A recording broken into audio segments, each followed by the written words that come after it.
Welcome to Core Hunt today for June 6, 2019. This is the show where I dive into some of the biggest stories happening in the world of core cutting right now.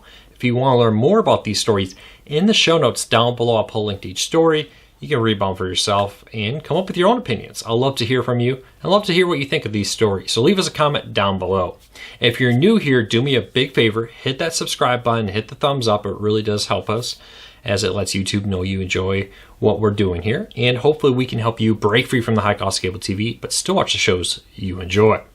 Well, if you missed yesterday's show, I should say, we are traveling for about the next week. Only about 2 more days worth of videos out of this location. But hang in here with me as we travel and we do a lot of videos on the road. The quality in the audio may not always be the best, but we're going to still work to make sure you get your daily core cutting updates. And hang in here. We got big plans to make these videos even better when I get back to the office. So let's dive into it because there's a lot happening. YouTube fixes some glitches on Chrome, but there's still some available on Roku. YTFam has been now just redirects to YouTube TV. And will we be getting a new Amazon Fire TV? Are just some of the big stories we're covering today. First though, the Amazon Fire TV Stick 4K is on sale for right now $26.99 if you're willing to get a refurbished one. Of course, this is refurbished by Amazon themselves, and it comes with Amazon's refurbishment customer satisfaction. I think it's like a 30-day, no questions asked return on that. Now, I have bought quite a few refurbished devices and been very happy with them, especially for a $26.99 price. That's a pretty good deal, and you could save a lot of money. Get the same product as you would new, but maybe without the packaging you would have new. So if you want this deal, a few things you need to remember. It's listed at $29.99 on their as a refurbished device, but right under the price on the Amazon's listing is a little button that allows you to click it to get an additional 10% off. Brings the price down to $26.99. So make sure you click on that coupon before you add it to your cart to go to checkout. You'll see the price at checkout for that price. And if you use the link down below, you'll help out Core Cars News. So check that out. I'll link to it on our story. You can find out more down there. All right, let's dive into the news of the day because there's a lot happening in the world of core cutting right now. YouTube this week YouTube TV, I should say, announced an update list of known issues with the YouTube TV app. A few things they fixed. There's been some issues with stuttering and frame rate drops and more on Chrome. Chrome was updated on Tuesday of this week with an updated version of it that fixes that according to Google. Now you need to update your Chrome.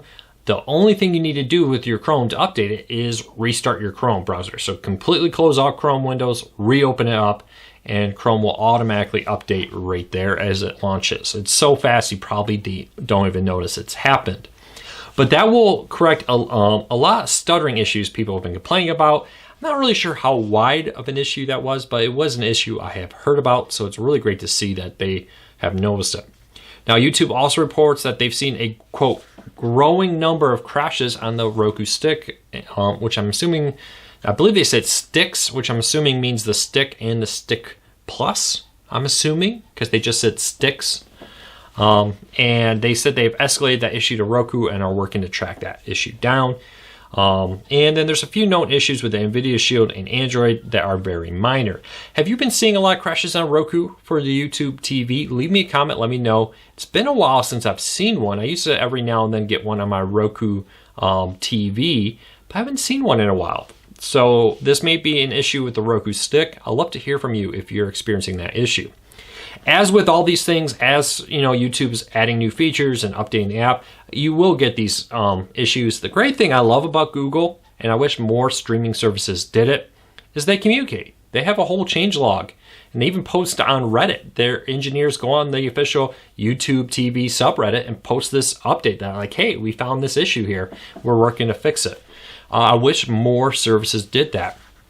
I firmly believe that people will be more willing to accept an issue like, hey, we have a little bit of a crash happening on Roku. If the company says we're looking into it. The thing I find upsets people the most is when there's an issue with a streaming service and the company pretends it's not happening. We all probably know a couple companies like that who have issues, but they're like, that's not happening. That's in your mind. Nothing is more frustrating than calling your cable company to report the internet's out, for them to try to tell you, no, it's really not, right?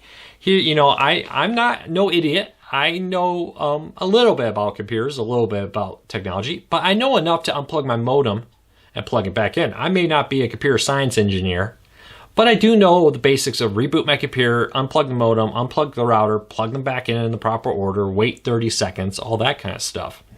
To just have them get on the phone and act like you're stupid is quite annoying. Now, I get why they do it. There are a lot of people who don't do that and call them when that's typically the fix. But it's really great. It's really painful when you I've done that and they still treat you like an idiot.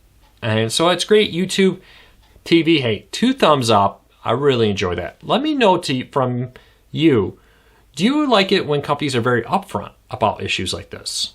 When about a week ago, or over the weekend, I should say, YouTube had an outage. It was part of a bigger outage that affected some customers, but not others, because only certain East Coast data centers were having an issue where other data centers around the country were not. I'd love to know, YouTube got out in front of it. They were very clear about that they were investigating it. And I love that. I love that about Google. Is that important to you? Will you go to a service that offers that kind of communication? Is that something you consider when you're looking at what service you want to use? Leave me a comment. Let me know. All right, next story up of the day. Tinga, which is one of the larger owners of local TV stations, has announced that they've renewed their contract with CBS to keep Tinga-owned CBS stations on CBS All Access. This is a great news because this means not only will you get a national feed of programs, but you will also get a live feed from your local one. It includes markets like Columbia, South Carolina, Greensboro, North Carolina, Houston, Texas, Little Rock, Arkansas, New Orleans, San Antonio, Spokane, Washington, Tampa, Florida, and many others, including Washington, D.C. There's another big market I didn't read off. I have a list of all the markets in the post down below, but this is kind of an important thing. I'll be very interested to see what happens in the long run. CBS All Access is growing, and now Tinga had to renew their contract with it. Does this mean there being changes? Maybe we'll get deeper access. I'm hoping for deeper integration into the local news and the local products there, that this will integrate their local content into CBS All Access in a more on-demand friendly manner, maybe? That would be pretty cool. Be very interesting to see if there's any other changes to CBS All Access as part of this deal. Now, we'll keep an eye because there's many other ones. We don't know necessarily when all of them will renew, like Sinclair, Nexstar, and more. Will have to, at some point, be renewed here in the weeks or months to come. So we'll keep a close eye on this and see what's happening. But let me know, do you use CBS All Access? Do you enjoy it? Leave us a comment. Let us know what your thoughts are about it. Next story of the day, Hulu is ending support for Blu-ray players and DVD players this summer. Hulu has quietly started to contact owners of Blu-ray players and DVD players that, like Sony, LG, Samsung, to name a few, who use the Hulu app on their DVD or Blu-ray player. Sony's contacted them starting later this month with Samsung, and later in July and August with Samsung and LG, or Sony and LG, excuse me, will be discontinuing Hulu app support. The issue here seems to be that Hulu is rolling out a new app this summer with a new user interface that will look fairly familiar, but have more of a Netflix-like grid guide, have a traditional grid guide for live TV, and basically allow you, whether you have the on-demand or live TV service, to see more content on the screen at one time. You know, if you watch these videos, I've talked often about how Hulu has a really big catalog, but it's kind of hard to discover it, is the main complaint. I think they've done a lot of really cool things. I hope they don't throw out the bathwater, or baby with the bathwater, as they say. But I do understand they could do better about, right now a lot of times you only see one show on the screen at a time. People want to see more information on their screen at one time, and I think that's why I hope they improve. But I think part of this means they're looking at it like, hey, we need to update all these devices. I think you would be surprised at how small of a team there really is at Hulu for app development. It's not like they have a few hundred people here. It's a fairly small team, led now by a former TiVo executive who is taking over the development of it. So I think they've looked and said, hey, which apps are being used the least? We're going to update the big ones, the Rokus, the Apple TVs, the Fire TVs, smart TVs, Android, iOS. But we have a limited team, so maybe that DVD player that maybe only a few hundred people are using still, because it's an old DVD player from who knows when, very limited, we're going to drop that support. So I understand why Hulu is making this move and focusing on where are most of the people right now. So unfortunately, if you are one of the people who had a DVD player in a bedroom or something that you were using to stream Hulu, you're now going to have to get a Roku, Fire TV, Apple TV. The good news is, like I said earlier in the show, $26 for a refurbished Fire TV stick. You can get a brand new Roku Express, for $25. So, I'm sure they're saying, hey, we'll move people over to these cheap ones. They are quite cheap and they're a lot more powerful, do a lot more than your DVD player ever did. So it'll be interesting to see what happens there. But I'd love to know, do you use a Samsung, LG, or Sony DVD player or Blu-ray player to stream your local Hulu through it? Are you happy with it, or are you starting to notice that more and more apps are not supported by it? Leave me a comment. The other thing I want to know is, with Hulu's upgrade, I'd love to hear from you. What do you actually like about the new app? And what do you hope they keep, and what do you hope they improve on? Let's keep it realistic, real ideas here that you think they could really pull off. But I like some of the beautiful nature of it. I love how it moves pretty smoothly, at least on my Roku when I move around, and the Fire TV when I move it around on the Hulu app. I like how smooth and beautiful it is, but I do wish there was more content. So I hope they'll put more content on the screen. And from the screenshots, which link in the show notes down below if you want to see them, it looks like the new user interface will include. So keep an eye on that. All right, next post of the day, top story of the day, we'll call it. Will we get a new Amazon Fire TV in 2019? This has become a very popular question for us, and I wanted to try to answer it. The short end of it is almost certainly we will be getting a new Fire TV this year. There's even hints that may be coming sooner than we've heard. I've heard as of today that some people are reporting that their local Best Buys have the original Fire TV HD stick, the Gen 2 version, which is currently the oldest Fire TV still sold, has been marked down as a clearance item. My question to you is, I did not see that at the local Best Buy up here in Michigan, but is your local Best Buy having the Fire TV sticks, HD ones, not the 4K, the HD stick, listed as a clearance item? Leave me a comment, let me know that if they are, that could mean that we're going to see a Fire TV stick update sooner than we think. But right now, it's still all signs are pointing to, other than that, a fall release. Amazon and many other companies traditionally release new streaming players in the fall to take advantage of the Christmas buying season.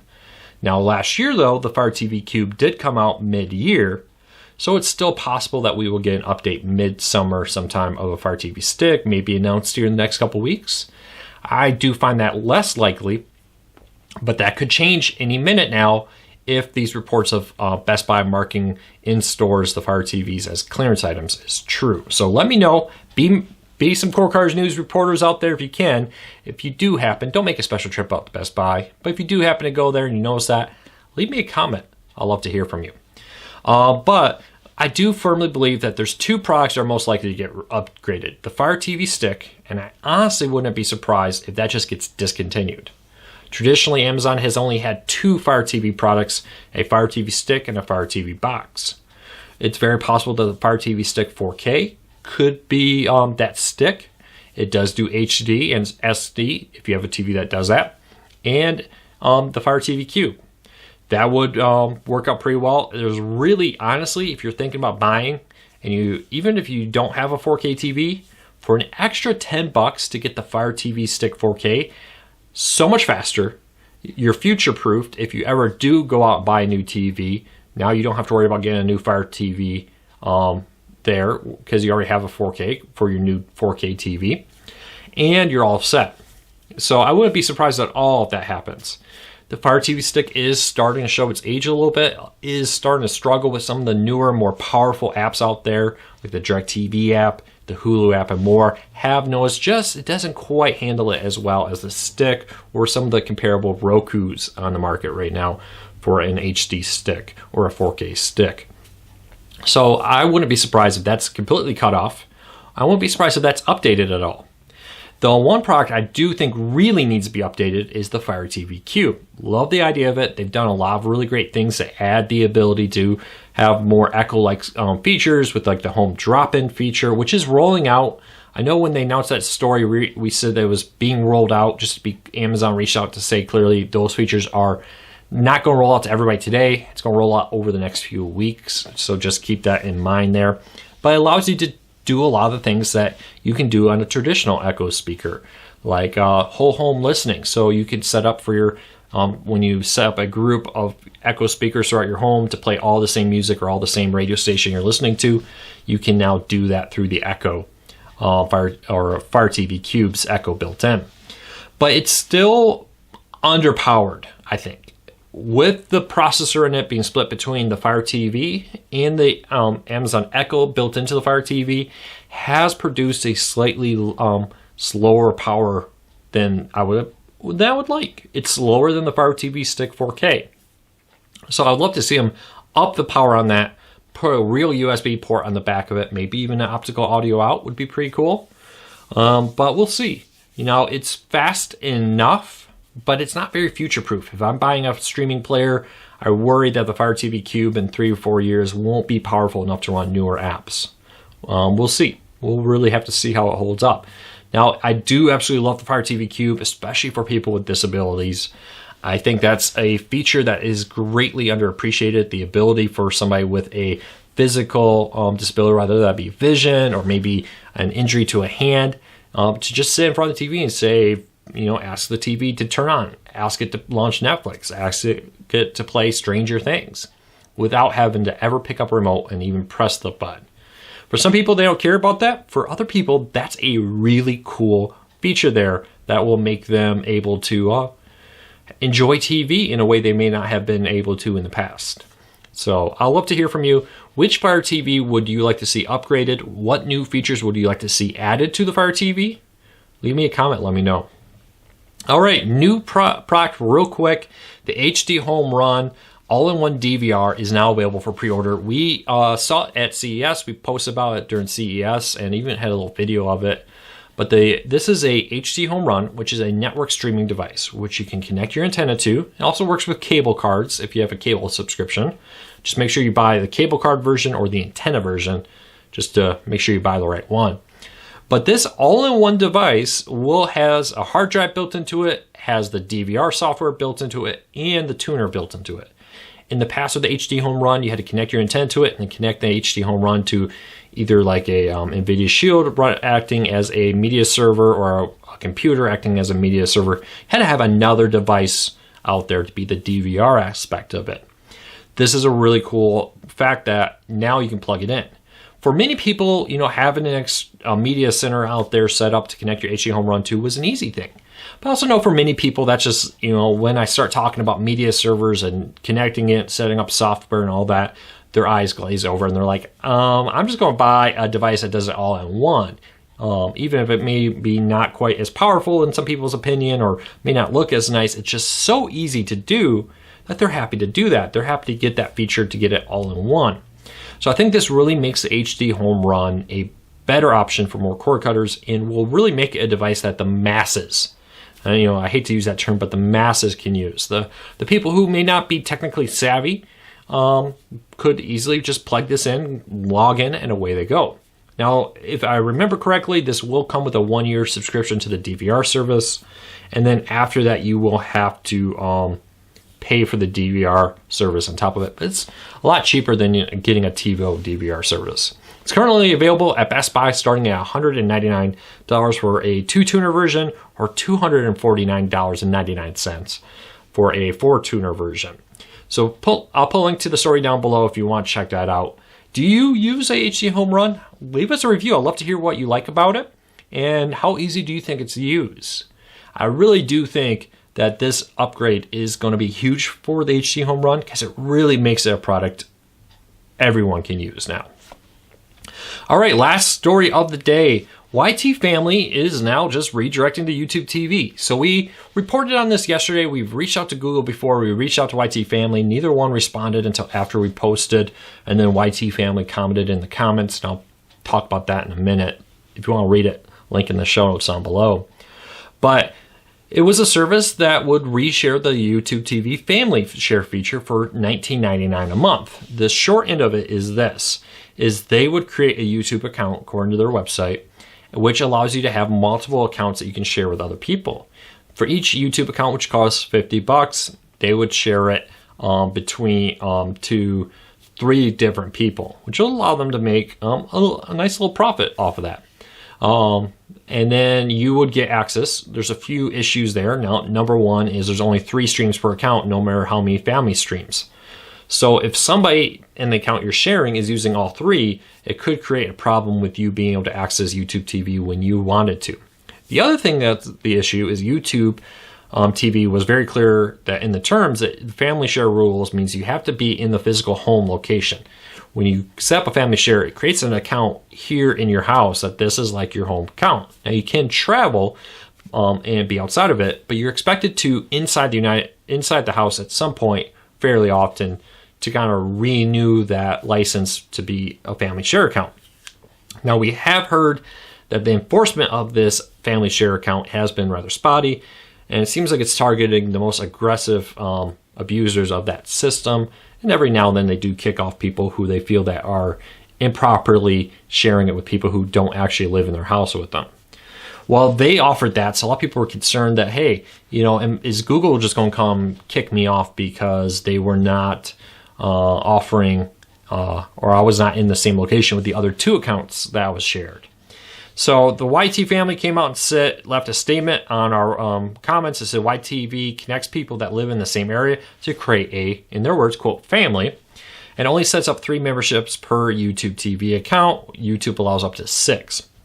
They go on to say YT family, makes Google money. In addition, it's hosted on their services, registered on their domain registry, and advertised on Google Ads. So it's very interesting. They're basically saying we were using all things Google to do this. So we bought Google domain there, we're using their hosting, and we're buying Google Ads for it. On all of the people who are upset that Google is not making enough money reselling other company network services should not sign up and send their donations or condolences to, then they give Google's address. This is not an illegal service, although people might view it as a violation of Google's terms of service, but it's not a streaming service. So they were arguing, hey, we're not a streaming service. We're just reselling a feature that Google offers. And they've acknowledged some people may think this is a violation of the terms of service. Well, it may have been, because a couple hours after they left that comment, Google came and somehow made it so it redirects now to YouTube TV.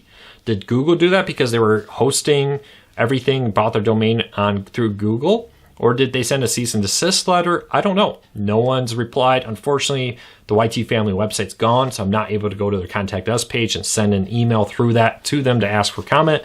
And Google has not replied to our request for comment on this.